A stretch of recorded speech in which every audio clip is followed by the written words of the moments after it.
Hi, welcome to Tuesday Trash Talk at 10. My name is Cheryl Baldwin and I'm with the Connecticut Department of Energy and Environmental Protection, as well as I run the What's In, What's Out program for the Recycle CT Foundation. Today we're talking about lids, caps, and corks. And before I begin, I just want to remind you, if you have a topic you want me to cover in the future, by all means put it in the comments section. And thanks for the person that suggested this topic for today. So, first, let me just say, I've always thought that lids were on jars and that caps were on bottles or containers that sort of represented a bottle. But to make sure that I was, of course, accurate, I thought I should do some research. Let me look up the actual definition. Well, when I did a quick Google search, I found a pretty good one. It says the lid is a cover for a container which is not a bottle. I like that. However, it says that lids don't have screws in it.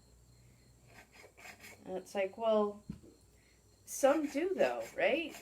I consider this a lid and not a cap. But if I was going to go to like a yogurt or cottage cheese container, I would call this a lid too. And this definitely doesn't have screws. So I wasn't sure, okay, so is that the case? And then I found other people, lots of conversations about lid versus cap. And people talking about pen caps, caps on gas tanks, and then, of course, jar lids, laundry hamper lids, and saucepan lids. So apparently there's a huge debate more beyond just recycling. So I thought, okay, I'm gonna go to the dictionary. Let's try to solve this through the dictionary. So I have a big encyclopedic dictionary, and I can tell you when I looked up cap, it was no help at all. There's so many definitions of cap, and when we get to, I think it's number 22, it says to serve as a cap or covering. All right, it's a cover. We knew that. And then when I go to lid, it doesn't give me anything more. In fact, it doesn't even talk about covering containers of any kind. So we have to look at it in terms of that clearly it's common use and that it may change depending on where we grew up. Probably like soda and pop. Two different words mean the same thing depending on where you're from. So I'm just going to start from our products that we buy. I would call this a cap. It's plastic. It's small, and I would say that you need to leave it on the container. Otherwise, loose caps should be put in the trash. And that would be the same for other types of containers, including bottles. If it's plastic, I would call this a cap, and I would say keep it on the container. Otherwise, loose, it should go in the trash. Same for water bottles. Loose goes in the trash. Otherwise, keep it on the bottle. Other types of containers. This has a big cap, but I would also still say keep it on the container. Now if we move to, again, similar thing, also screws. So other things that may not have specifically caps but have screw tops would be pumps and sprays.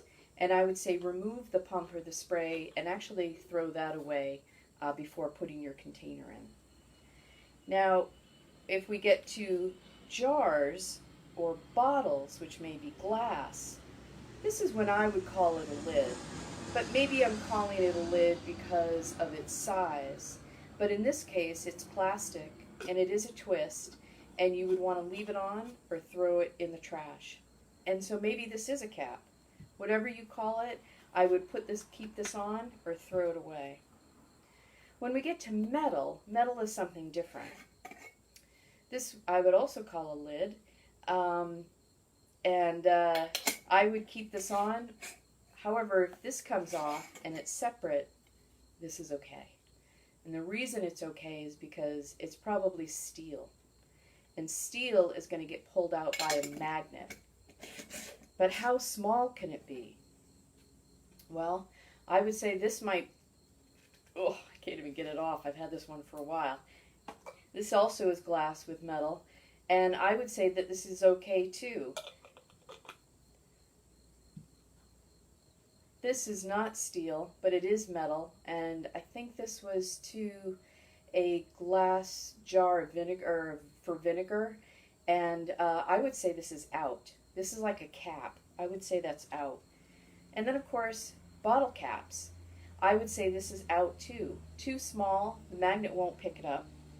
And if you're wondering about coverings, if you opened up champagne or Prosecco or something, the whole thing should go in the trash. However, if you're a crafty person, speaking of cork, a lot of crafters keep corks. And so you could try to save corks for classrooms and or artists or other crafters. But none of these are acceptable. All of them are out. And if you're not sure, review the trash talk I did on sweating the small stuff. And it talks about how anything smaller than a 2 by 2 inch square, if it could fall through, is out. And we do really want to try to reduce our contamination, because if it costs all of our communities a lot more if the MRFs have to process all this stuff and there's too much contamination. A few more things about corks. Just a reminder, if you are a wine drinker, you want to make sure that this cork is off before you put this in your blue bin or your cart. And then other things that I would say are acceptable, I would call these lids, are things like from margarine tubs or cottage cheese and yogurt, takeout containers, and even like Cool Whip, or I can't think of what else, but you know what I mean. These large containers, tops, that I would call lids, those are all in. I think that's it. It's a short one this week, but I hope that answered your question, and thanks again for asking it. I'll see you next week at Tuesday Trash Talk at 10.